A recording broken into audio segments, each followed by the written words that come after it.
Take one. Well, the simple part that most people don't understand is that every thought we think and every word we speak is creating our future. It's as though our thoughts go out into the universe and are accepted and brought back to us as experience. Now that is a very simple thing, but most people don't get it. They don't understand it. They've never heard it before and they think it's ridiculous. But if you can really accept the fact that every time you think a thought and every time you speak a word, you are literally painting your future, making your dinner, whatever you want to call it, you are creating. And you're creating your own life.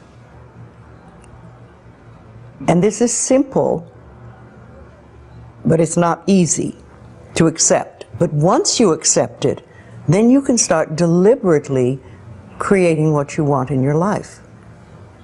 And you begin to be aware of what you don't want in your life and how you are contributing to it.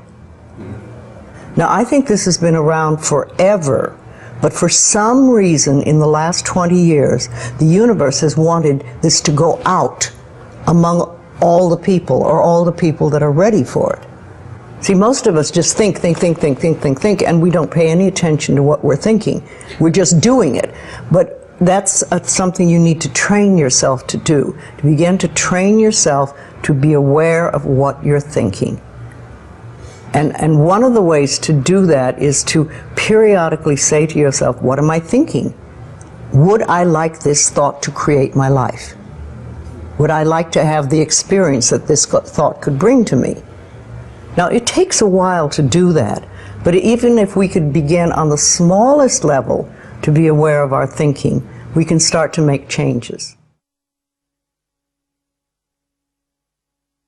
To begin with, you start by doing what we call doing affirmations, and that is making positive statements about your life that are positive. And you do them deliberately. You might do them in the morning, you might do them at noon, you might do them at night, you might do them, twice a day or whatever. But you do this and you let this become a habit. And as you start to do them, things will begin to change, maybe on a very small level. I call it getting the green lights in the parking places. I mean, they're not huge things in your life, but it can be very nice when you get 3 green lights in a row and you're in a hurry. Doing an affirmation is either writing it down, writing it on the wall or the mirror, or using just saying it. What I like people to do is to stand in front of a mirror and do their affirmations.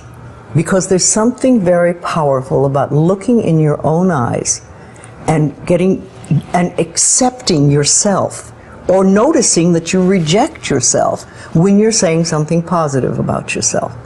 So that would be a very beginning way to start. Say in the morning, you get up in the morning, you go to the mirror, and this is a big one, and it's hard for lots of people. But you look in the mirror and I say, I love you. I really, really love you. And to begin with, that can be so hard for people because they think of all the things that they think are wrong with them. But if you can start your day saying that, it's very powerful. Remember, I'd like to think the universe is listening to everything you say and everything you think and saying, okay, you can get that. So then it starts to bring you in and bring things into you. And I know this sounds far-fetched, but it's amazing how it works. If you do a good general positive statement for yourself, the universe will figure out how to manifest that, how to bring that about in your life. So things could happen that you wouldn't expect at all, but they will happen. If you think of doing your positive affirmations is like planting a seed in the ground. It's not necessarily true at the moment, but it is something you want to have be true. So you put the seed in, and you plant a seed and you expect it to grow. Or you maybe plant 3 seeds just in case. You expect them to grow. And you don't wait 2 days and then dig in the earth and say, what's happening, what's happening? You expect that thing to grow because you know there's a law and a process. And the seed will grow if it is in the right soil and it has the right amount of moisture. making it really a habit and doing it every day. Doing something every morning when you wake up, that's a really good time. And another good time is when you go to sleep at night. And gratitude works a lot. If just being grateful for everything. The more, I always say the universe loves gratitude. The more you're grateful for what the good is in your life, the more good you get to be grateful about. Mm-hmm. And it's like, you know, if somebody gives you a present or gives me a present and I say, oh my God, I hate that color and it doesn't fit, and you know, that person will never give me another present. Mm-hmm. But if you say, oh, it's wonderful and thank you, I really adore it, it's great, that person is probably going to want to buy you a present every time they see something they think you would like. And it's like that with the universe. The universe loves gratitude.